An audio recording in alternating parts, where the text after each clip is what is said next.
en tant que vice-président des Amis de Sèvres, hein, vous me connaissez tous, je suis Catherine Trouvet, et bien de vous retrouver pour cette 17e conversation céramique.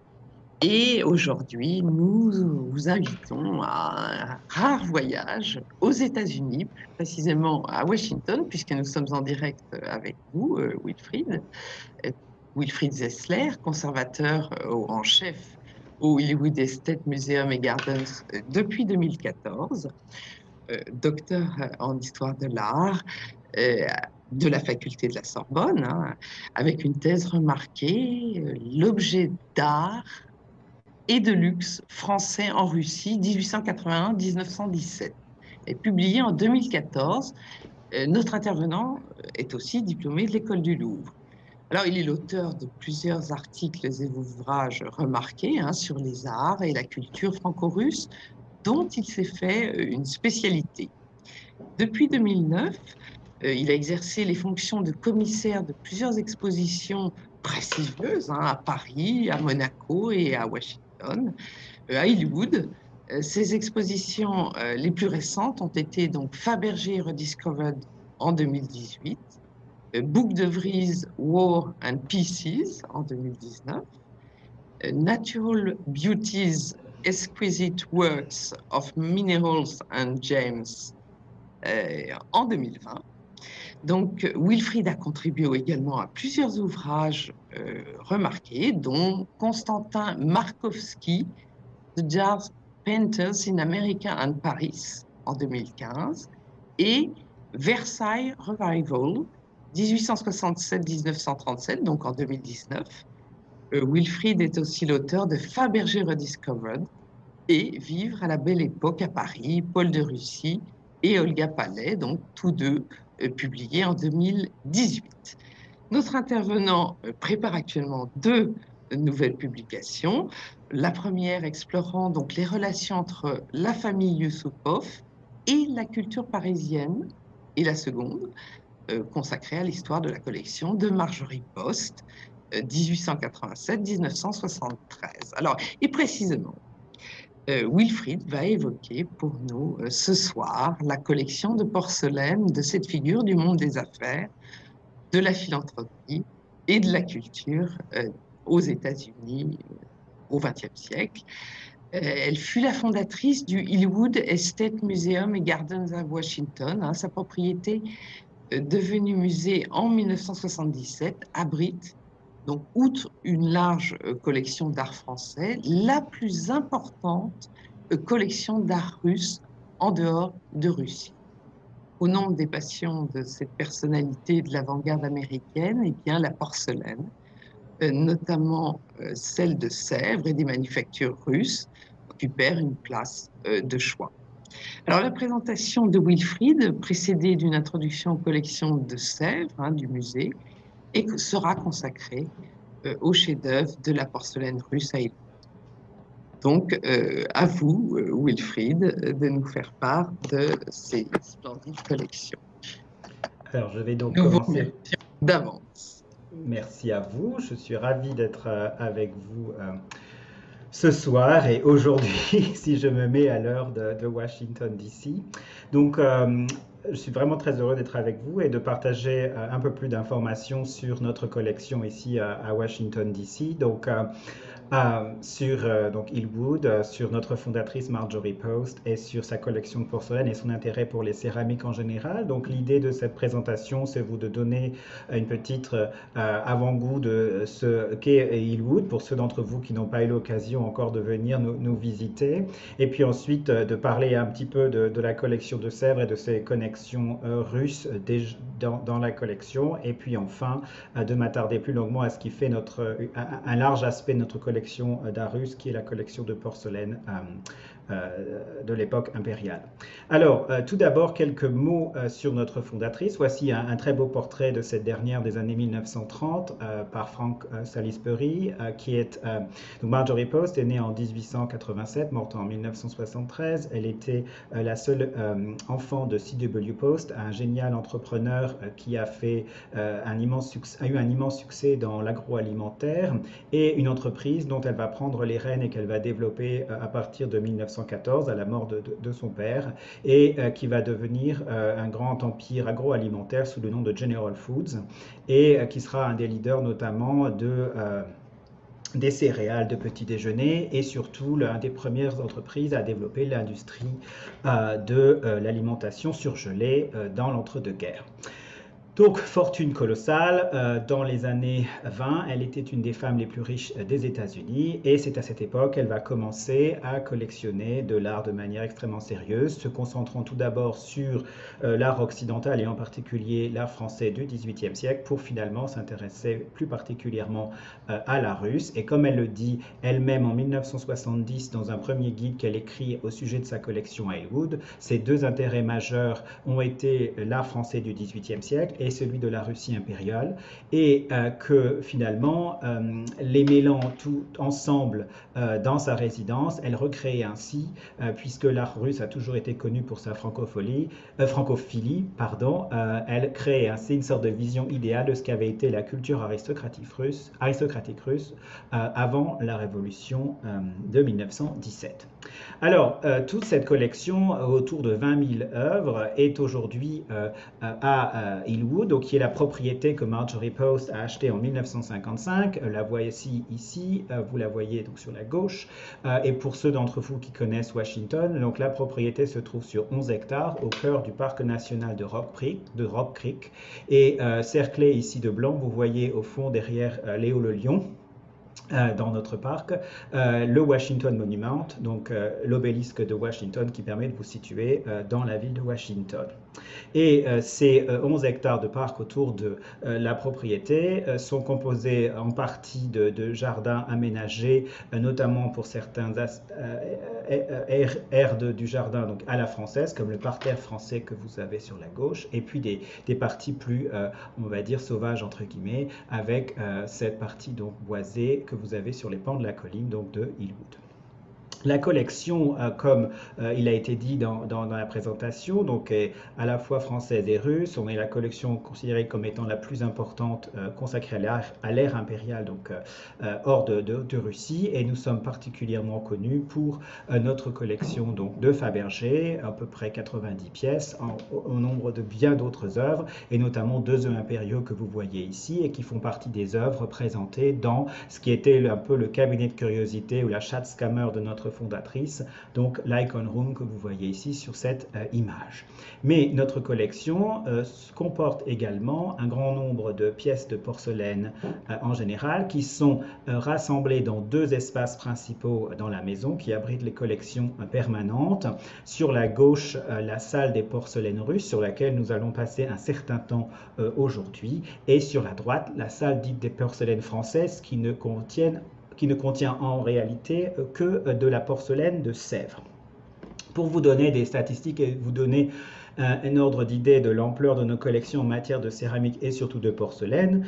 Donc nous avons plus de 1000 pièces qui sont françaises, plus de 2000 qui sont russes et plus de 2000 d'autres origines géographiques ou qui ne sont pas de porcelaine, donc à peu près 5000 pièces de céramique qui indiquent bien l'intérêt de Marjorie Post pour cette technique en particulier. Et il est vrai que dès les années 1910-1920, lorsque celle-ci s'établit à New York, c'est alors qu'apparaissent les premières acquisitions de porcelaine au même moment où elle acquiert certains chefs-d'œuvre en matière d'ameublement ou de décor du XVIIIe siècle français. Elle est notamment sous l'influence du célèbre marchand Duveen qui lui fournit de très nombreux objets, notamment les tapisseries que vous pouvez voir dans cette photo de nos archives à gauche de cette image, des tapisseries de Beauvais qui sont toujours dans nos collections et d'autres pièces de mobilier qu'elle acquiert à l'origine pour meubler son appartement de New York, un triplex de 54 pièces sur la 5e avenue.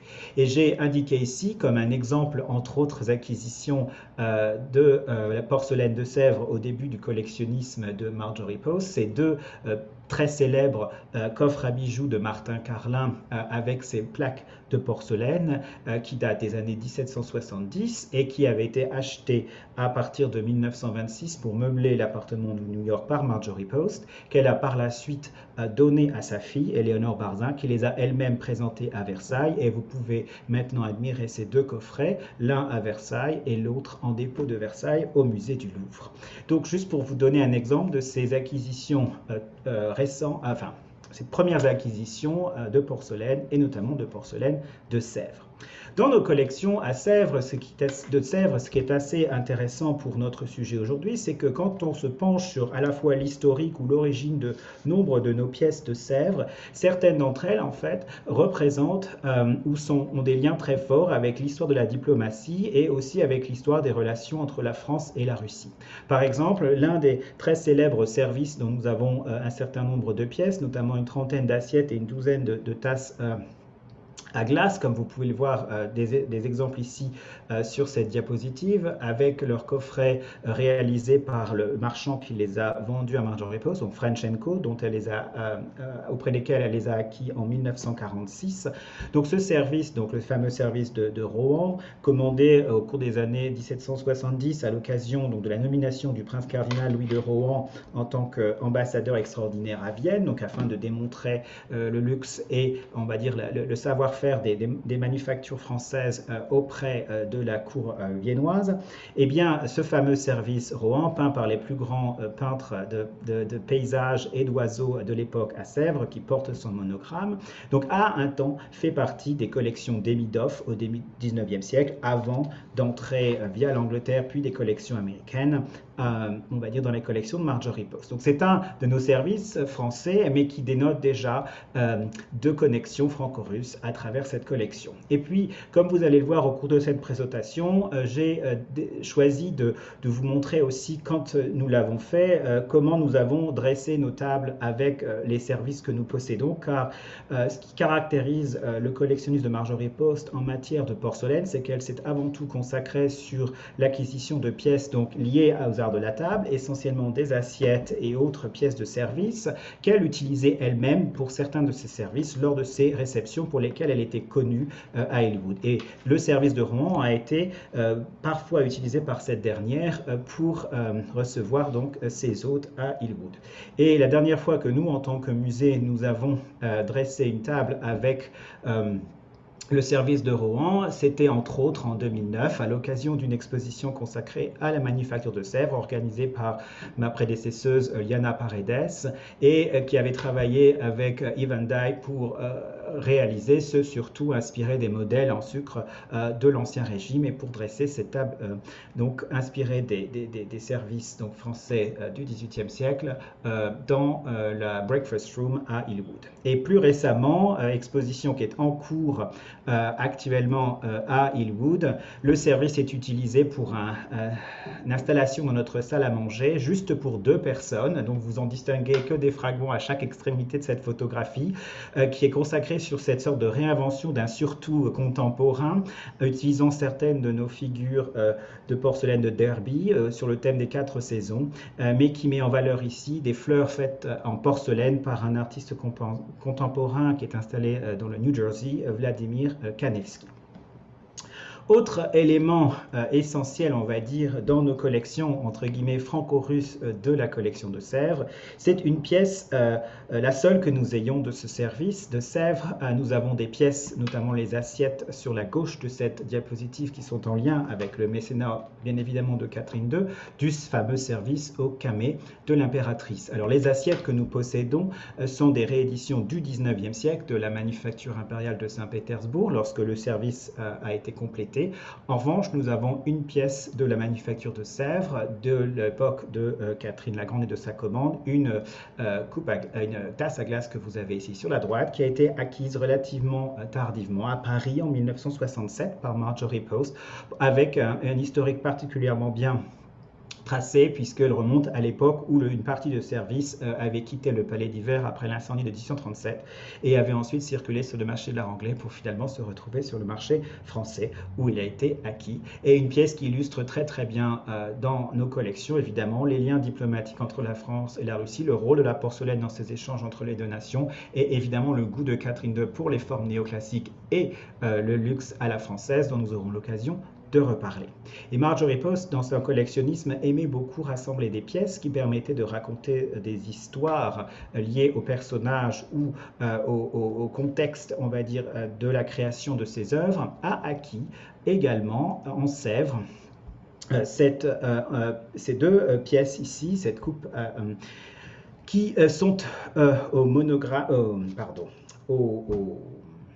armoiries du prince Ivan Bariatinski, qui était donc le diplomate en poste à la cour de Versailles sous le règne de Louis XVI et qui fut l'un des intermédiaires qui joua un rôle non négligeable dans le suivi de la commande et de l'exécution du service au camé de l'impératrice. Et donc cet ensemble des années 1790, plus tardif, permettait néanmoins de parler de Bariatinski et du rôle qu'il avait pu jouer dans la commande du service au camé et surtout dans les relations franco-russes. Et cette pièce ici du service Bariatinski a parfois été rapprochée de l'un de ces services qui était vendu à l'étranger à l'époque de la Révolution française et notamment d'un service à fond bleu céleste et armoirie qui est décrit dans un ensemble de services emportés par le marchand M. Pétaz pour la Russie en 1794. Donc toutes ces relations diplomatiques qui sont très importantes, comme nous le savons, dans la porcelaine, sont aussi à l'origine, on va dire, des premiers services et de l'intérêt grandissant de la porcelaine en Russie. Bien évidemment, à la suite de la fondation de la manufacture de Meissen au début du XVIIIe siècle et de la poursuite du secret de la porcelaine, les souverains russes, et en particulier Pierre le Grand, fondateur de Saint-Pétersbourg en 1703, ont voulu avoir leur propre manufacture. Pierre le Grand et son épouse et successeuse Catherine Ier avaient eux-mêmes un intérêt pour la céramique, ont fait des tentatives, ont importé des céramiques d'Europe et d'Extrême-Orient, mais c'est un peu plus tard que finalement la manufacture commencera, que la production de porcelaine débutera en Russie. Néanmoins, des premiers services commenceront à arriver à la cour, notamment à celle d'Anna Ivanovna, la nièce de Pierre le Grand, qui va recevoir autour de 1730-35 le service dit du tsar ou de l'impératrice ou de l'empereur, qui est considéré comme un des premiers services réalisés en Europe occidentale à la manufacture fondée par Dupaquier donc à Vienne et qui serait un cadeau diplomatique de la cour d'Autriche à la cour de Russie et qui présente ici un des premiers exemples de production porcelainière donc européenne sous la forme d'un service, d'un cadeau diplomatique aux armes ici impériales comme vous pouvez voir sur cette petite tasse et qui est entrée dans les collections impériales à partir des années 1730. La plus grande partie de ce service se trouve encore en Russie dans les collections de l'Ermitage. Et il faudra finalement attendre le règne de l'impératrice Élisabeth, la fille de Pierre le Grand, qui prend le pouvoir en 1741, pour que finalement l'organisation d'une production porcelainière en Russie se développe. Celle-ci, vous la voyez sur ce portrait de nos collections, reçoit également des cadeaux diplomatiques, des échanges de porcelaine, et notamment ici, vous avez une pièce de nos collections du fameux service de Saint-André. Donc l'ordre de Saint-André est un de ces services de chevalerie, on aura l'occasion d'en reparler, créé à la fin du XVIIe siècle par Pierre le Grand. Cela faisait partie en fait des réformes entreprises par le souverain afin donc d'emprunter à l'Europe occidentale des modèles d'organisation sociale et notamment d'ordre de chevalerie. Et donc l'ordre de Saint-André, qui est encore aujourd'hui l'ordre le plus haut dans la hiérarchie des ordres de chevalerie russes, est introduit donc à la cour par Pierre le Grand. Et donc ce service ici de Meissen des années 1740 est un service qui sera un cadeau diplomatique donc fait par Auguste le Fort, donc l'électeur de Saxonie, dont on sait l'importance qu'il joua dans le rôle de l'histoire de la porcelaine, présenté donc à l'impératrice Élisabeth avec ce décor typique des productions de Meissen et orné de l'aigle impérial à deux têtes et du symbole de Saint-André, donc cet ordre de Saint-André. Et donc nous avons quelques pièces de ce service dans nos collections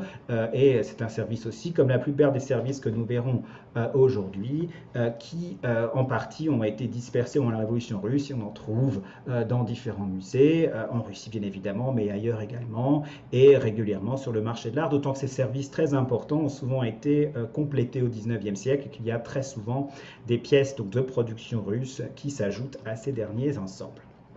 Alors, le règne d'Élisabeth est particulièrement important puisque c'est sous son règne qu'elle va organiser et que va se fonder donc la manufacture impériale de Saint-Pétersbourg sur laquelle nous allons nous concentrer aujourd'hui. On a plusieurs centaines de pièces de cette manufacture à proprement dit dans nos collections et qui a été créé donc grâce à la collaboration donc d'un chimiste formé en Russie mais qui a aussi voyagé à l'étranger notamment en Allemagne, Dimitri Vinogradov, qui est à l'origine donc de la fondation de la manufacture impériale de Saint-Pétersbourg, qui est considérée comme étant de 1744, la date à laquelle les premières expériences avec succès sont entreprises, notamment avec l'entremise donc d'un scientifique invité donc, de Scandinavie, Christoph Hunger, qui va travailler progressivement donc, avec Vinogradov, mais c'est finalement lui qui trouvera et percera les secrets après moult essais pour finalement avoir les premiers succès dès la fin des années 1740. Donc 1744, fondation officielle de la manufacture impériale de Saint-Pétersbourg, qui va produire de premiers objets très inspirés de ce qui se passe en Saxe, bien évidemment. Et dans nos collections, nous avons parmi les pièces les plus anciennes de la production de la manufacture impériale de Saint-Pétersbourg, cette tasse ici et coupe qui est une production des années 1750 qui représente donc ces motifs voyez, sur fond coloré avec ces scènes peintes inspirées donc de peintures néerlandaises, notamment ici de modèles de Adrian van der Stede et qui sont tout à fait caractéristiques de ces petits objets de collection qui étaient produits, des objets chefs-d'œuvre qui étaient produits à la manufacture impériale. Ce n'est qu'à partir de 1756, lorsqu'un four de plus grande dimension sera établi au sein des quartiers de la manufacture, que l'on pourra produire les premiers ensembles de plus grande importance à la demande de la souveraine. Et en effet, à cette période, à la fin des années 50, début des années 60, le premier service produit à la manufacture impériale de Saint-Pétersbourg va être créé pour l'impératrice Élisabeth. Il s'agit du service personnel de Sa Majesté, qui lui aussi a été complété au XIXe siècle, est un motif extrêmement célèbre, extrêmement connu, le motif à treillage avec cette couleur pourpre, donc de petites fleurettes qui couvrent l'ensemble du décor. Vous avez ici une photo sur votre gauche, un exemple de... Nous n'avons que 2 assiettes, mais nous avons eu l'opportunité de la présenter sur une de nos tables lors d'une exposition précédente, et les couverts également produits à la manufacture. Et on les a présentés ici sur cette photo que vous voyez à gauche, avec des premières productions des verreries russes à l'époque, qui étaient conçues pour accompagner ces services, puisqu'ils portent une inscription en russe indiquant qu'ils étaient pour usage à la cour. Donc cela pour vous donner donc, le rôle de l'impératrice Élisabeth dans la fondation et le premier développement de la manufacture impériale de Saint-Pétersbourg au cours des années 1740-1750. Mais c'est surtout sous le règne de Catherine II que la manufacture va connaître un grand développement et à être extrêmement organisée. Notamment, elle va être attachée sur le plan administratif à l'organisation du ministère de la Cour. Et des artistes vont être invités à venir y travailler, notamment à partir de la fin 70, Jean-Dominique Rachette, qui est d'origine française et qui va venir travailler, et notamment dans l'atelier de sculpture et de direction artistique de la manufacture impériale. Et Catherine la Grande va aussi se distinguer, non seulement par le développement de la manufacture impériale, mais aussi par ses nombreuses commandes, et également par son mécénat dans le cadre de la création et du développement de manufactures privées, qui indiquent aussi, sont des bons indicateurs, si vous voulez, du développement de la Russie sur le plan des industries du luxe à cette période. Et dans nos collections, nous avons ici des pièces, un large ensemble de pièces d'un service qui est relativement tôt dans la production et dans le cadre des commandes organisées par Catherine la Grande, qui est le service dit de Grégoire Orlov. Il porte en cyrillique donc, le monogramme de comte Grégoire Orlov, Grégorowitch Orlov. Un service donc, qui mêle à la fois des formes encore héritées de l'esprit rocaille avec ce côté chantourné et surtout le très charmant décor des couvercles de chacune des pièces de ce service à thé à café qui représentent des petits poutis en train de s'embrasser, de se faire des câlins, de jouer à la barbichette, etc. Et qui sont des témoignages sur ce service, en fait, de l'amitié très étroite qu'entretenaient le comte Grégoire Orloff et l'impératrice Catherine.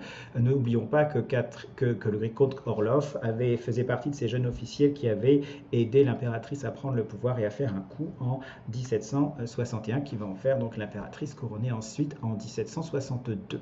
Ce service est arrivé dans nos collections en 1937, donc c'est une des premières acquisitions en manière importante de porcelaine russe par notre fondatrice. Elle va le faire en France, à Vichy, lors d'un séjour qu'elle réalise en Europe, alors qu'elle est installée à Moscou. Puisqu'il faut savoir que cet intérêt pour la culture russe et la porcelaine russe en particulier, chez notre fondatrice, est due à son séjour de à peu près un an et demi à Moscou, alors qu'elle était l'épouse de l'ambassadeur américain auprès des soviets. Et c'est alors qu'elle va acquérir des premières pièces, notamment de porcelaine, auprès des magasins d'État qui continuaient à vendre le patrimoine confisqué après la Révolution russe, et qu'elle va ensuite développer cette passion pour la culture russe et continuer à acquérir des œuvres lors de ses voyages, et notamment à Paris, où elle trouve ce service, qui est sans doute le service qui fut présenté à l'exposition, entre autres objets, à l'exposition que le musée de Sèvres organisa à la porcelaine russe en 1929, où il est décrit, très semble-t-il. Et d'ailleurs, le musée de Sèvres possède des pièces de ce service également. Alors, en lien avec ce séjour en Russie et ses productions et ce mécénat de Catherine II en matière de porcelaine en Russie, nous avons un très large nombre de pièces de ce qu'on appelle les services des ordres de chevalerie, donc dans nos collections. Et ici sur la gauche, vous avez un exemple du service de Saint-Georges qui est dans ce décor naturaliste représentant donc un panier donc composé à partir d'après des feuilles de choux notamment ou de vignes, et ici décoré par le ruban et la croix et l'ordre de Saint-Georges, qui est donc un de ces ordres créés dans la continuité de ce qu'avait entrepris Pierre le Grand, un nouvel ordre de chevalerie, un ordre militaire, celui-ci créé par Catherine la Grande en 1769. Et donc ces services des ordres, vous avez une assiette à droite de Saint-André, qui est un autre service de ces ordres, il y en a 4, et ces derniers ont été commandés par Catherine la Grande dans le dernier quart du XVIIIe siècle auprès de la manufacture de Gardner, qui est une de ses premières manufactures privées de porcelaine fondée dans les environs de Moscou, à un endroit où il y avait des sources de kaolin, donc qui faisait particulièrement sens d'installer une manufacture là, et aussi de grandes forêts permettant d'avoir le bois nécessaire à la production des porcelaines. Et Gardner, donc, qui a laissé son nom à cette manufacture de porcelaine, était un citoyen d'origine anglaise qui s'installe et obtient le droit, donc, dans les années 1760, de créer cette manufacture, la manufacture Gardner, et reçoit commande de ces imposants services par Catherine II. C'était des services de très très grande dimension, pour certains également complétés au XIXe siècle, parce qu'ils étaient utilisés lors de la fête de chacun de ces ordres, où tous les membres de chacun des ordres étaient rassemblés lors d'un grand banquet organisé dans une des résidences impériales autour du souverain ou de la souveraine pour célébrer donc l'ordre de cet ordre de chevalerie. Et donc c'était des services très très importants. Et Marjorie Post, qui aimait beaucoup les ordres, l'uniforme et ce type d'objets liés à l'ordre militaire, a été une grande amatrice de ces services des ordres de chevalerie russe. Elle a acheté ses premières pièces lorsqu'elle était en Russie, donc dans les années 1930, et ensuite elle a continué à acheter des assiettes là, des objets à d'autres endroits, et dans 11 pays différents lors de ses voyages à travers l'Europe et également aux États-Unis, afin de recomposer ces services. Donc nous avons aujourd'hui des pièces de chacun de ces services d'ordre, et ce qui est assez intéressant, c'est toujours pour illustrer ce fait que beaucoup de ces services, Marjorie Post les collectionnait mais aussi les utilisait pour ces réceptions. Vous avez ici une photo sur la gauche avec une photo de nos archives qui représente une table dressée par Marjorie Post alors qu'elle n'est plus en poste à Moscou mais à Bruxelles, puisque après le poste donc, de son époux ambassadeur à Bruxelles entre 37 et 38, celui-ci est nommé Joe Davis, donc ambassadeur aux États-Unis en Belgique, entre 38 et 39, puisqu'ils vont devoir quitter évidemment précipitamment les lieux avec le déclenchement de la Seconde Guerre mondiale. Et voilà Marjorie Post qui a la possibilité, ayant rassemblé assez de pièces de ses services d'ordre, de dresser une table extraordinaire, comme vous pouvez le voir ici, à l'occasion d'un grand dîner d'apparat à l'ambassade américaine en Belgique en 1939, avant la guerre. Et sur la droite, toujours de collection, vous pouvez le reconnaître sur cette photo d'archive, un des candélabres d'un autre de ses services, cette fois-ci l'or de Saint-Alexandre Nevski, candélabre, lui, produit à la manufacture impériale, donc on n'est plus à la manufacture Gardner, et plus tard, à l'époque du 19e siècle, lorsque certaines pièces ont été ajoutées à ces ensembles.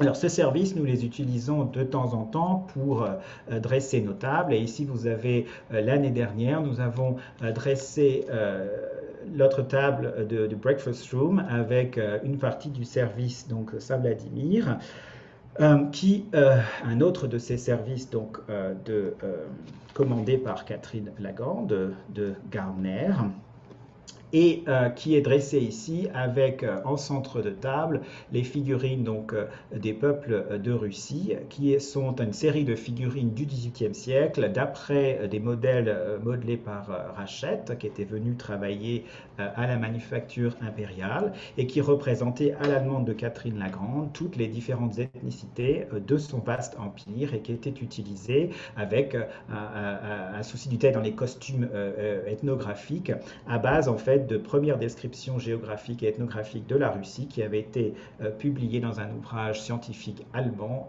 au XVIIIe siècle et qui étaient utilisées pour ces séries de figurines qui vont avoir un immense succès, non seulement à la manufacture impériale, mais aussi dans d'autres manufactures et tout au long du XVIIIe au début du XXe siècle.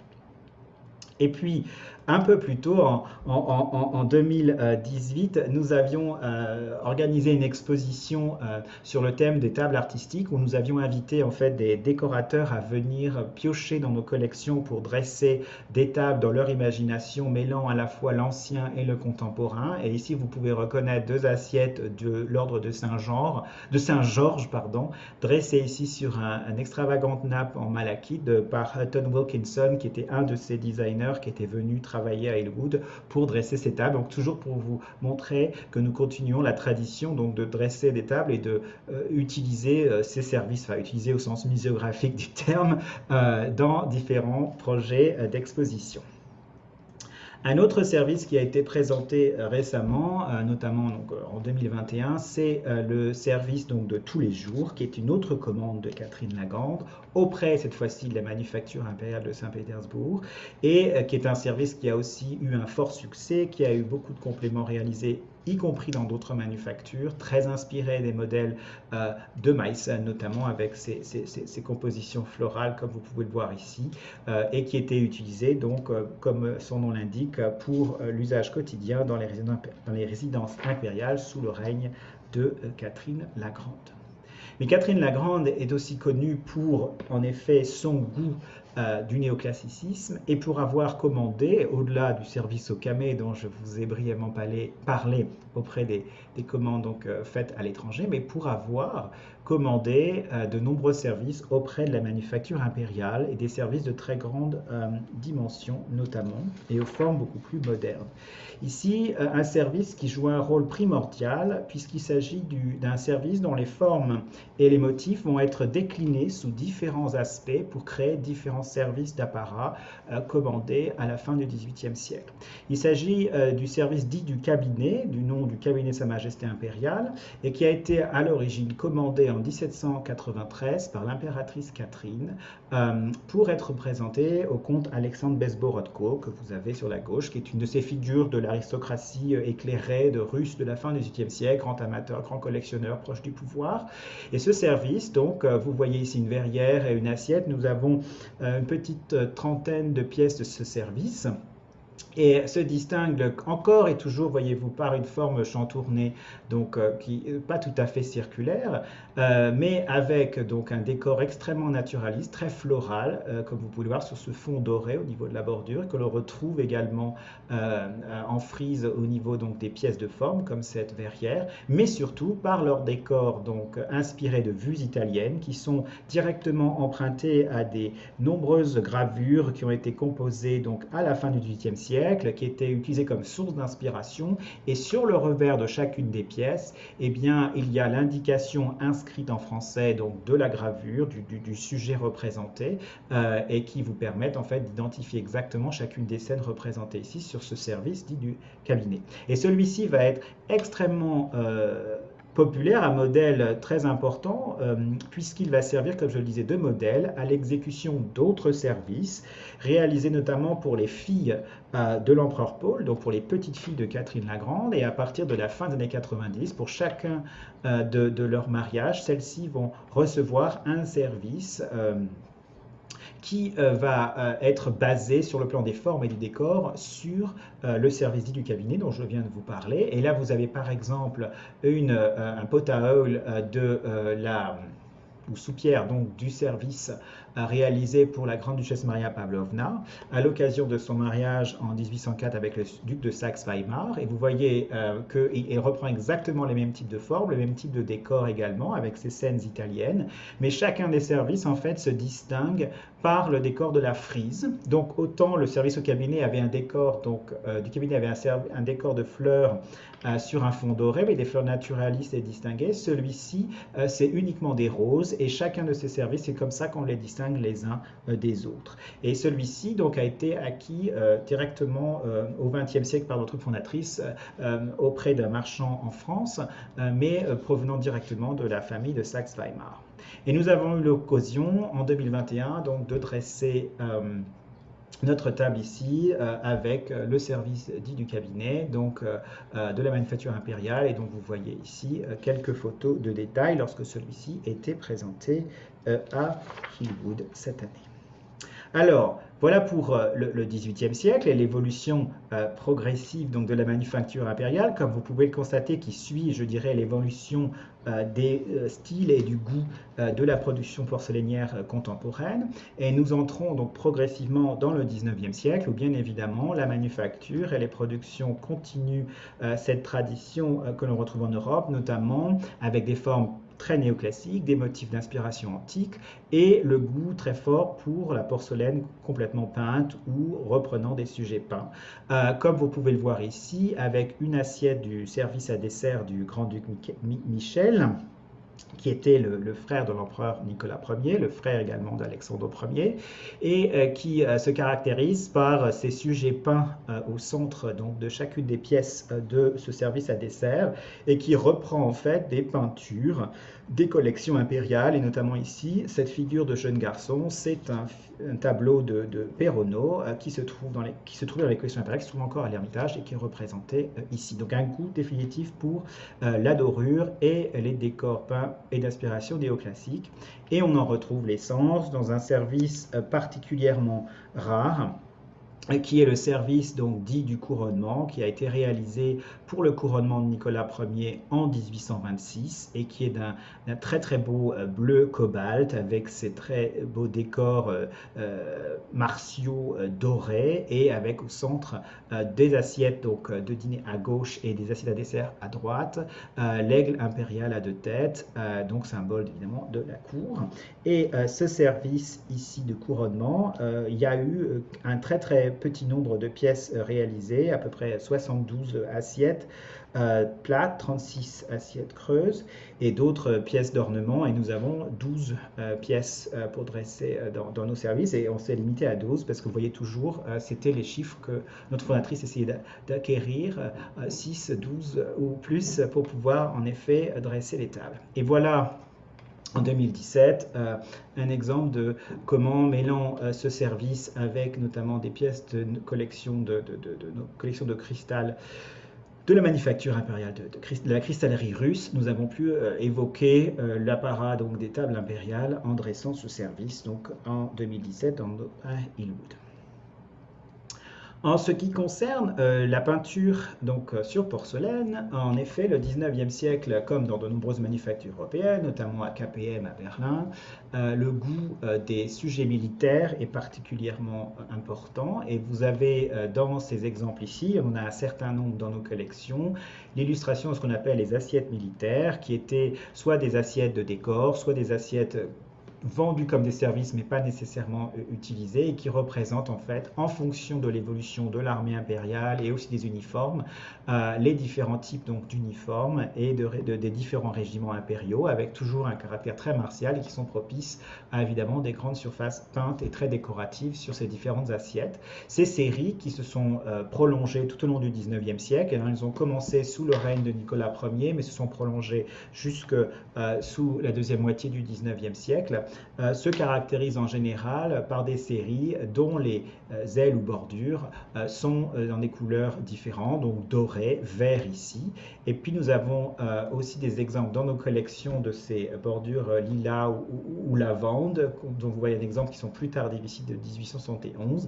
Et je voulais vous les montrer parce que c'est aussi le service que nous avons dressé en 2019-2020 pour accompagner cet extraordinaire ensemble créé par l'artiste contemporain Bauke de Vries qui est établi à Londres et qui travaille beaucoup sur les fragments de porcelaine et qui a créé cette pièce War in Pieces qui était une réinvention d'un surtout-table et dont la composée à partir de fragments de porcelaine, une sorte de combat entre les figurines de sucre et les figurines de porcelaine, dont certaines inspirées de robots contemporains, et autour d'une pièce centrale qui prend la forme d'un champignon nucléaire dominé par une figure d'ange, qui est particulièrement saisissant ici et qui s'intègre finalement très bien dans ce cadre plus traditionnel qui est notre salle à manger et présenté ici avec ces assiettes militaires russes dressées de manière traditionnelle tout autour de ce surtout de table contemporain. Donc dernier exemple ici de l'usage de ces assiettes que nous avons fait dans le cadre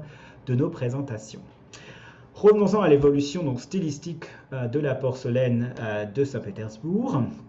En effet, l'éclectisme progressivement sous le règne de Nicolas Ier va s'établir au sein de la manufacture et ici je voulais vous montrer quelques exemples, notamment à travers ce vase magnifique de nos collections des détails néo-gothiques reprenant sur ce fond noir et ces décors polychromes, l'esprit inspiré des verrières d'inspiration évidemment médiévale qui était très en vogue dans les années 1820-1830 et surtout à la cour de Nicolas Ier qui s'était fait bâtir un cottage d'inspiration anglaise à Peterhof. Mais à la même époque aussi, il y avait des inspirations antiques, notamment le service étrusque, dont nous avons quelques pièces sur la droite, qui évidemment s'inspirent des vases à figure noir sur fond rouge ou rouge sur fond noir, dépendant des pièces, inspirées évidemment des modèles de l'Antiquité comme source d'inspiration ici pour ce service. Mais évidemment, le règne de Nicolas Ier est aussi marqué par le développement d'une recherche d'un style national. Et donc, on va diversifier les sources d'inspiration et aux sources, on va dire, gothiques, antiques, plus ou moins traditionnelles. On va également commencer à s'intéresser aux sources locales afin de développer un style d'inspiration nationale qui se, évidemment, retrouve dans la production de porcelaine. Et notamment lorsqu'il s'agit de commandes réalisées pour Moscou, qui symbolise bien évidemment l'ancienne Russie en opposition à Saint-Pétersbourg, qui symbolise le modèle occidental. Et nous avons ici des pièces de nos collections qui sont des pièces des services du Kremlin, un Kremlin qui a été intégralement réaménagé avec la construction du Grand Palais en 1837, au Kremlin à Moscou, et la commande de cet immense service dont les assiettes sont inspirées avec ces motifs polychromes et entrelacés, inspirés de motifs anciens, et notamment les assiettes à dessert très décoratives que vous savez sur la gauche avec l'aigle impérial au centre, sont inspirées de trésors des collections impériales et qui avaient été publiés par un archéologue et qui était en charge de la restauration des anciennes salle du Kremlin, Fedor Solntsev, qui va publier notamment des motifs, des décors, des objets des collections impériales dans un ouvrage monumental et aussi fondateur, Antiquité de l'Empire de Russie, qui va servir de source d'inspiration pour créer ces nouveaux motifs, pour créer un art national. Et les assiettes en porcelaine de ce service à dessert que vous avez sur la gauche sont directement en fait inspirées d'un plat ancien qui provient des collections impériales, un plat d'orfèvrerie, et d'où l'explication de cette forte présence dorée. Et c'est aussi intéressant sur le plan de cette démarche du 19e siècle dans la recherche des motifs et des formes, de se baser sur un objet qui est d'orfèvrerie pour en créer un modèle de porcelaine.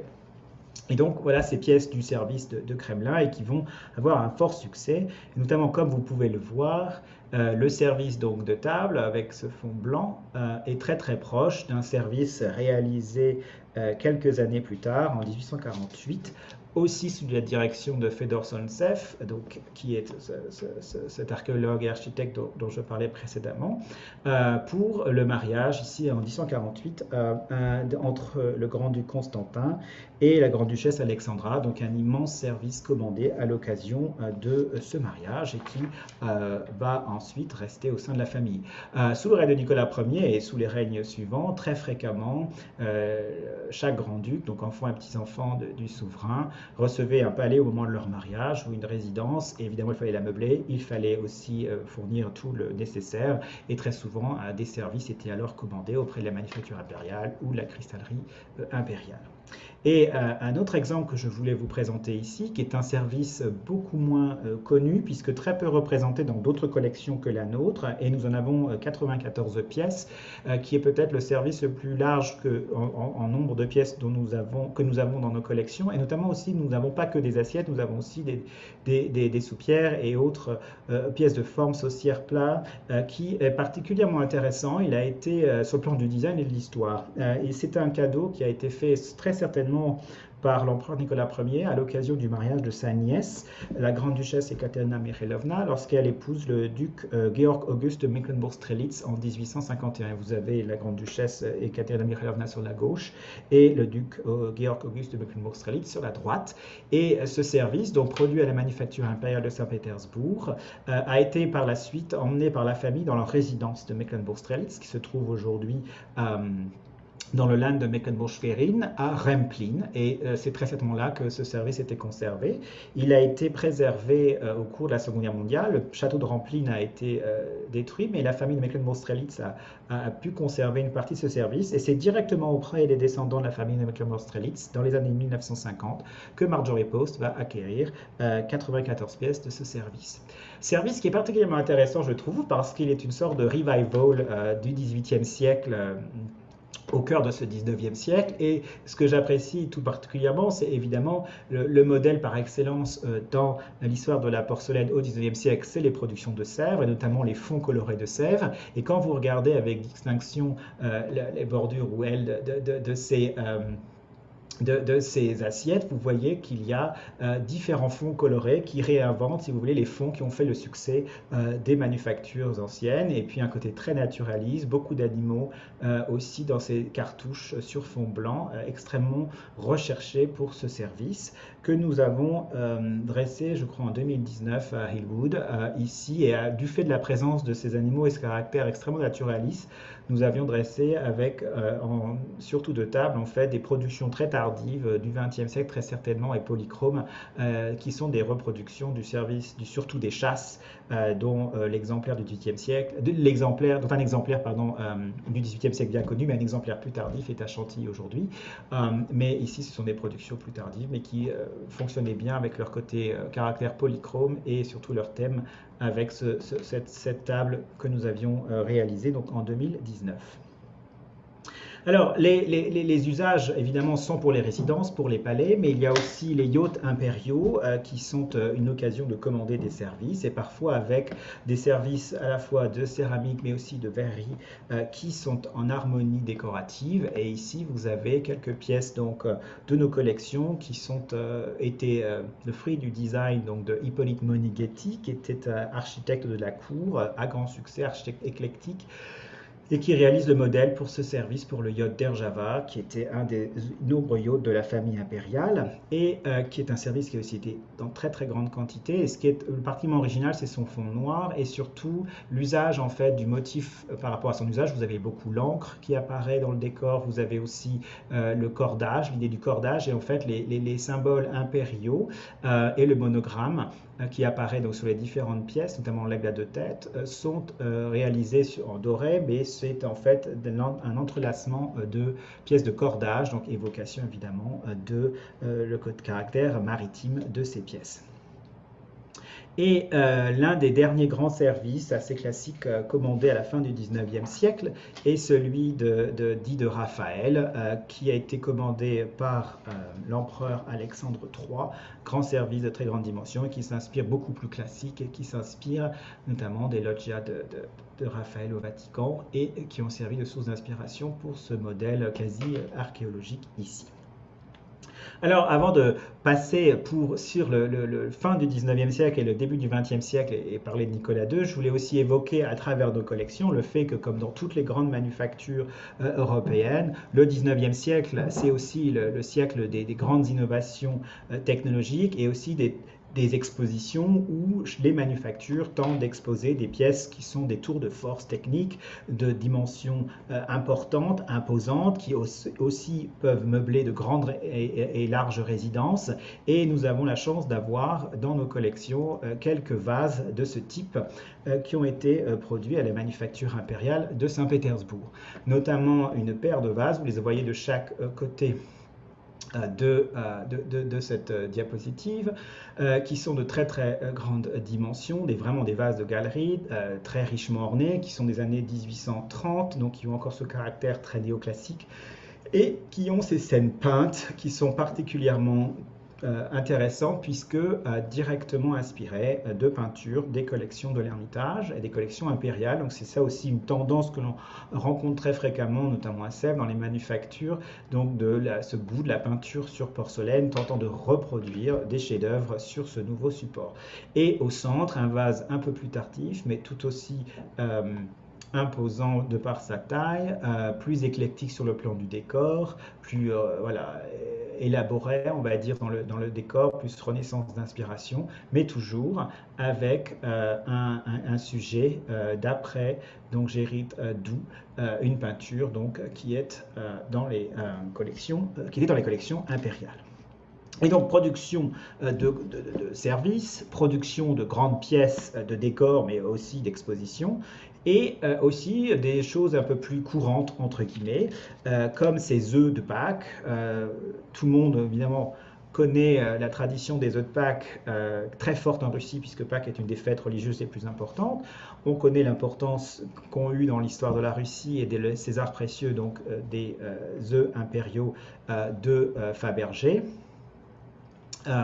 Mais ici, ce sont des œufs moins précieux puisqu'en porcelaine et qui étaient distribués pour certains par dizaines et voire centaines à l'occasion de Pâques, notamment par le souverain auprès de tous les membres de son service, et pouvant être par les plus simples des œufs ornés du monogramme impérial. Et sur la droite, vous avez un œuf en porcelaine de la manufacture impériale au monogramme de l'empereur Alexandre III, et puis d'autres plus élaborés, comme des icônes peintes de figures saintes, et notamment un Saint-Pierre que vous avez ici sur la gauche pour ces vases donc, de la deuxième moitié du XIXe siècle.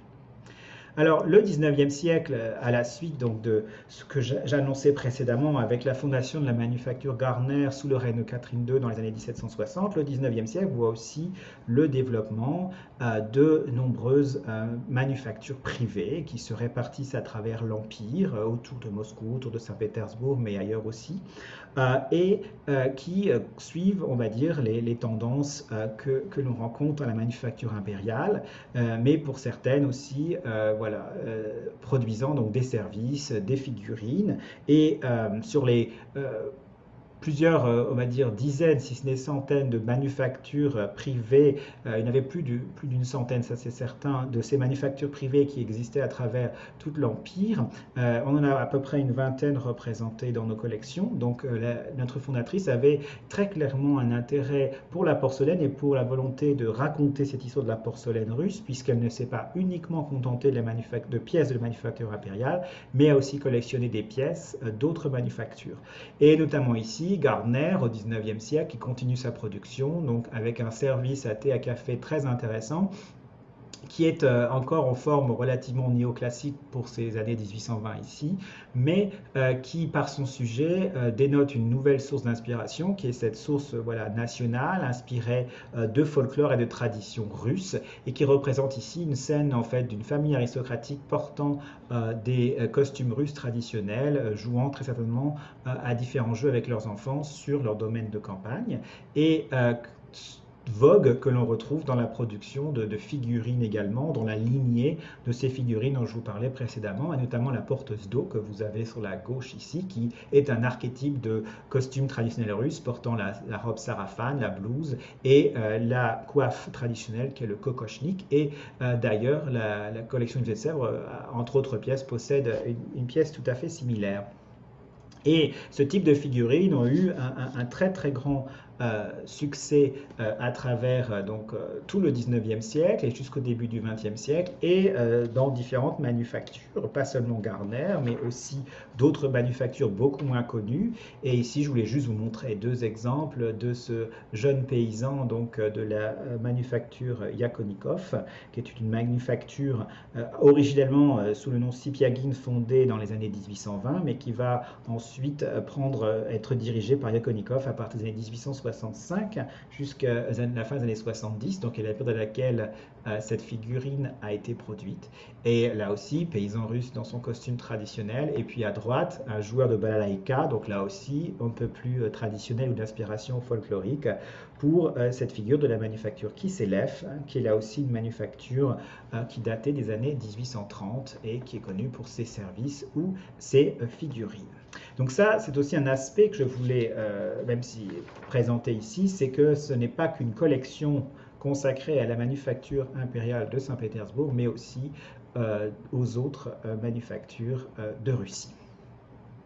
Enfin, le règne de Nicolas II, la fin du 19e siècle et le début du 20e siècle, son règne se caractérise par la continuation d'une tradition au sommet de l'État de mécénat de la manufacture impériale, mais aussi de commandes de services pour un usage dans les différentes résidences impériales, et notamment ici des exemples donc, de services importants commandés sous son règne. Sur la droite, un modèle qui vous rappelle très certainement des motifs, des modèles de Sèvres, donc c'est le service dit Alexandrovski qui a été commandé à partir de l'extrême fin du 19e siècle donc pour l'usage à l'origine donc au Palais d'Hiver et qui s'inspire directement donc de modèles de Sèvres du 18e siècle pour ce service Alexandrovski.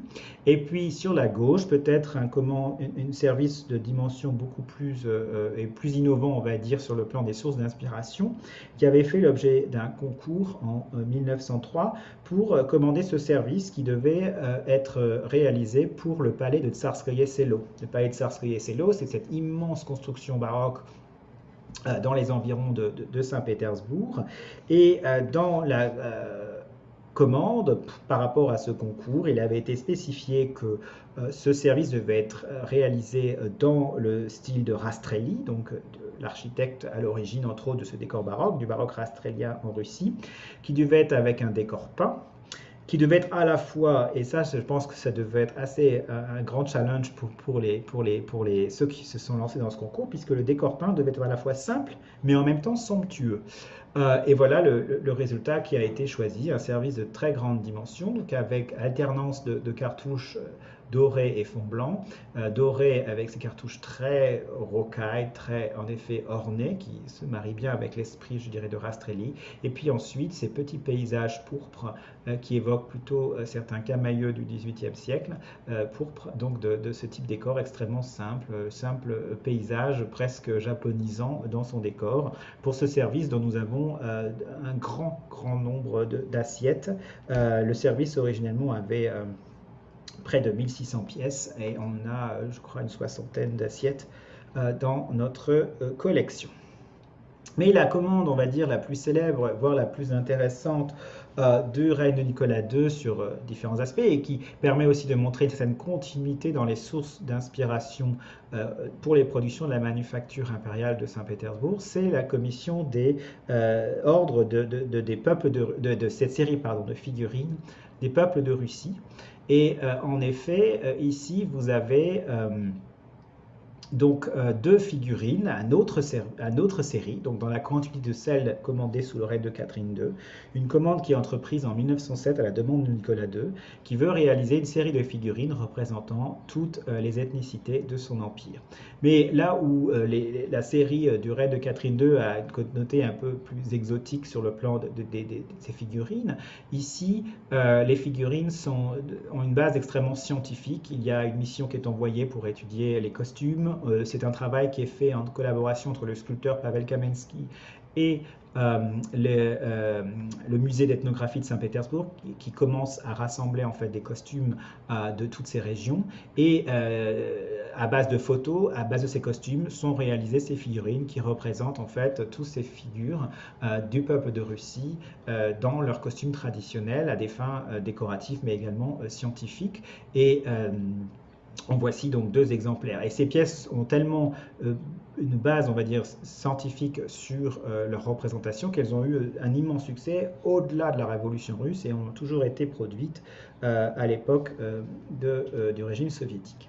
Et en effet, notre collection possède également quelques pièces représentant donc la production de la manufacture anciennement impériale aux premières heures de la Révolution russe. En effet, la manufacture va continuer à produire, elle va devenir manufacture d'État, puis manufacture Lomonosov, pour redevenir manufacture impériale dans les années 90, donc elle porte toujours aujourd'hui.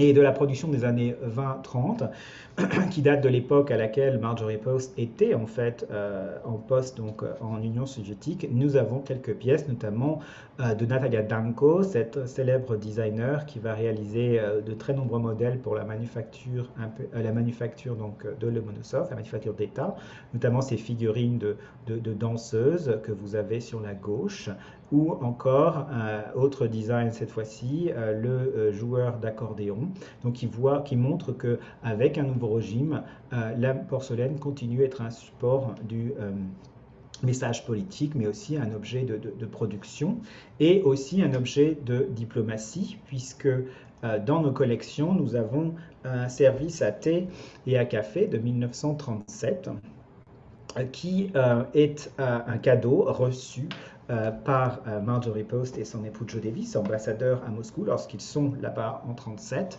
et qu'ils assistent aux festivités de la Révolution, mais également visitent les musées de Moscou, de Leningrad, d'autres lieux en Russie, reçoivent ce service à thé et café, qui est un service dit de Pouchkine, qui commémore en fait le héros national Alexandre Pouchkine, dont vous avez ici le portrait sur une des pièces, et tous les lieux en fait qu'il a fréquentés à Tsarskoye Selo, dans les environs de Saint-Pétersbourg, ville rebaptisée alors Pouchkine en son hommage, et qui vous montre finalement la continuité d'une certaine forme de tradition dans l'industrie de la porcelaine à travers différents régimes. Donc voilà cette pièce avec laquelle je voulais conclure cette présentation qui est vraiment une introduction, je dirais, à la porcelaine russe, mais aussi à nos collections et qui finalement couvre l'histoire de la production porcelainière en Russie, de la fondation de la manufacture en 1644 au début du XXe siècle et qui en même temps, à travers aussi quelques pièces de Sèvres, raconte l'histoire des relations artistiques et politiques entre la France et la Russie. Je vous remercie beaucoup de votre attention. Alors, merci Wilfried, fabuleuse intervention et je dirais somptueuse découverte aussi de cette porcelaine russe, absolument fabuleux. Nous vous remercions évidemment chaleureusement de cette conférence, alors qui nous a révélé quelque part un bénéfice de la coopération pacifique entre les États-Unis et la Russie, cette fois dans le domaine des arts. Et puis, alors, sur un trait d'humour, on pourrait se réjouir aussi que la tradition russe consistant à jeter son verre après usage ne se soit pas étendue au domaine de la porcelaine. Alors, nos auditeurs, je les laisse poser leurs questions via le chat, hein, via la discussion. Et Wilfried, est-ce que je pourrais vous demander de mettre le PowerPoint, votre slide suivante, voilà, pour évoquer la conférence de la semaine prochaine qui ne sera présentée par moi. Donc lundi 28 juin, ce sera une présentation de l'exposition Beauté équivoque, une intervention à deux mains, hein, Hélène Huret, directrice de la Fondation Barnardo, et Stéphanie Le Folli Cadida, qui vont évoquer pour nous cette somptueuse exposition qui a lieu à la Fondation Bernardo. Et je vous retrouverai, donc si vous voulez passer la suivante, Wilfried, je vous retrouverai donc le 5 juillet pour notre dernière intervention avant l'été. Et j'aurai la joie alors d'accueillir Jean-Baptiste Clay, conservateur au département des objets d'art, donc collection Asie et porcelaine au musée du Louvre, brillant conservateur qui nous évoquera pour nous la collection de porcelaine du Louvre, historique et perspective, donc le 5 juillet à 19 h. Alors, en tous les cas, moi j'ai une question à propos des Sèvres. Vous avez parlé, Wilfried, du marchand Empataz. Savez-vous qui était ce marchand et où est-il officier? Je sais qu'il a acheté pas mal de choses pendant la Révolution à Sèvres, mais où est sa boutique? Où est officier? Vous le savez? Non, je n'ai pas toutes ces... Alors, j'ai pu trouver quelques petites choses, parce que, en fait, Empataz m'a intéressé pour mon projet Yusupov, parce qu'il Oui. semblerait que parmi les livraisons, en fait, parmi les services provenant des Yusupov aujourd'hui à l'Ermitage, il y aurait un des services qui proviendrait en fait de l'un de ceux que Empataz achète et en fait transfère à l'étranger. Et en fait, il y a toujours eu cette hypothèse qu'il était à l'origine de ces services arrivant en Russie parce que parmi les services qu'il achète, il y en a un à destination de Saint-Pétersbourg. On sait qu'il était, alors je n'ai pas d'adresse trouvé d'adresse pour lui, mais tout ce que j'avais pu trouver jusqu'à présent, c'est qu'il était lui-même fils de marchand, qu'il avait des ramifications commerciales à travers toute l'Europe et qu'il faisait partie de la communauté protestante de Paris. Et donc, qu'il était, voilà, il avait une sorte alors, s'il était marchand établi à Paris, ou plutôt une sorte d'agent avec, voilà, des bureaux, etc., à travers l'Europe, je ne pourrais pas vous dire, mais voilà ce que j'ai pu trouver à propos de ce marchand jusqu'à présent. Et le rapprochement entre notre service Bariatinski et celui qui est décrit dans la liste, on va dire, des services qu'il emporte à l'étranger ou qu'il acquiert auprès de la manufacture, alors qu'elle a besoin, en effet, de vendre beaucoup du fait de la Oui. Révolution. C'est Eliana Paredes donc, qui avait fait ce rapprochement entre ce service décrit et le service de Bariatinski que nous avons, puisqu'il semblerait que les services célestes, bleu céleste avec armoirie soient particulièrement rares et donc le rapprochement soit tout à fait pertinent. Donc voilà, c'est tout ce que j'ai sur ce marchand, D'accord. malheureusement. Oui, Je n'ai oui, pas mais beaucoup c'est déjà, plus. mais parce que je l'ai vu à plusieurs reprises pendant les années révolutionnaires acheter plein de choses à Sèvres, hein. Donc Oui, ça, oui, il c'était. semblerait que c'était Ouais. vraiment un moyen de, voilà, de faire vivre la manufacture par voilà, Ah ces oui, elle ne ventes aux vit que par les marchands, marchands étrangers, voilà, enfin qui vendent à l'étranger, bien étrangers, entendu, et voilà. en Russie beaucoup. Alors, Oui.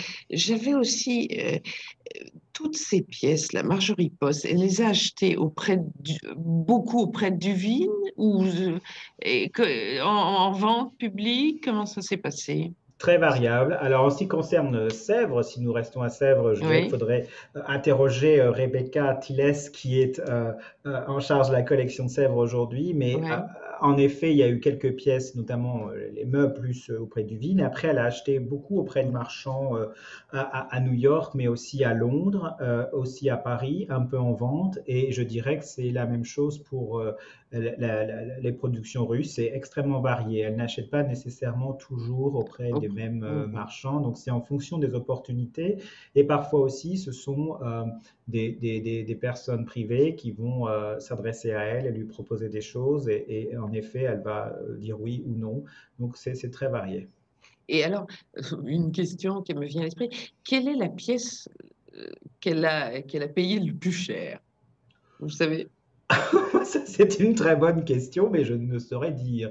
En matière de porcelaine, Celle qu'elle euh, voulait vraiment. Donc, bah, je ne sais pas parce que je n'ai pas je n'ai pas non, le prix et je ne sais pas, mais le fait que la tasse à glace du service au camé est une acquisition oui. relativement tardive, 1967, à une époque où Ah j'imagine ce oui. service était déjà Hmm. particulièrement recherché et célèbre. Déjà, oui.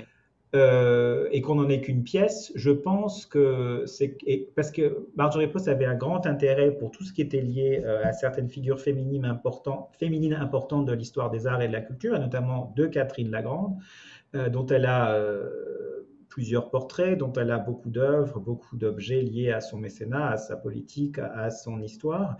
Et donc, je pense que l'acquisition de cette pièce qui réunissait en soi un lien avec Catherine Lagrande, un lien avec son goût pour les porcelaines françaises, un lien avec la Russie, bien évidemment, je pense que c'est une pièce qui a dû Ouais. Hmm. beaucoup lui plaire ou peut-être elle a moins négocié que d'habitude au niveau du prix. Entendu. Et alors, une question technique. En fait, cette porcelaine de russe, c'est de la porcelaine dure. Oui, c'est de Et la où sont porcelaine et les gisements de kaolin, ça vient d'où? autour dans les environs de Moscou, Dans les environs de Moscou. oui, vous avez des sources de kaolin donc en Russie même, et ensuite, ce qui est facilité évidemment la Mhm. production de porcelaine à un certain moment. Et c'est aussi pourquoi vous avez beaucoup de ces manufactures privées qui sont installées autour de ce qui est la manufacture impériale à Saint-Pétersbourg, mais c'est parce que c'est autour de la capitale à l'origine. Mais la plupart des grandes manufactures privées se trouvent, en tout cas au XVIIIe siècle, dans ces régions où l'on trouve le kaolin, puisque du coup, il y a la Ouais. proximité qui rend l'exploitation facile. Après, au XIXe siècle, comme pour beaucoup de manufactures, il y aura aussi l'importation, beaucoup aussi, de kaolin et de matières de l'étranger. Et alors, en fait, euh, dans ces collections, est-ce que... attendez, pardonnez-moi, j'ai oublié ce que je voulais vous demander. Euh, attendez, excusez-moi. Non, elle ne me revient plus cette question. Ah oui, si, voilà. En fait, cette manufacture, elle a été fondée quasiment en même temps que Sèvres, puisque Sèvres est fondée Oui, en 1740 et 1746. Et oui. en fait, il y a eu quand même des emprunts de la manufacture russe à la manufacture de Sèvres, finalement.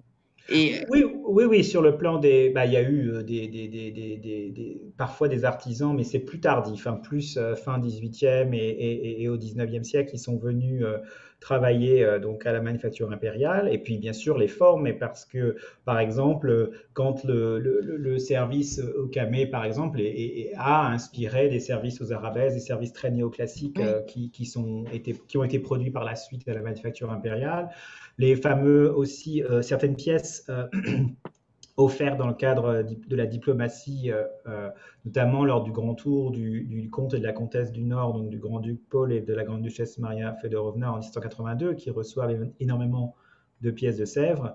Il y a également certaines de ces pièces donc de Sèvres qui vont servir de source d'inspiration par la suite pour des productions russes. Bien évidemment. Oui, en fait, la Russie puise beaucoup de modèles à travers du monde européen. On trouve aussi des influences, on va dire, voilà, de oui, oui. Meissen, de Berlin. J'ai oublié de mentionner cela, mais par exemple, l'un des premiers services des ordres que j'ai présenté, celui de Saint-Georges, avec ce panier en forme de feuilles très naturaliste. Cette forme très spécifique, en fait, elle est directement reprise d'un service en KPM, donc la manufacture de Berlin, un service qui avait été présenté à l'impératrice Catherine par Frédéric le Grand en début des années 1770.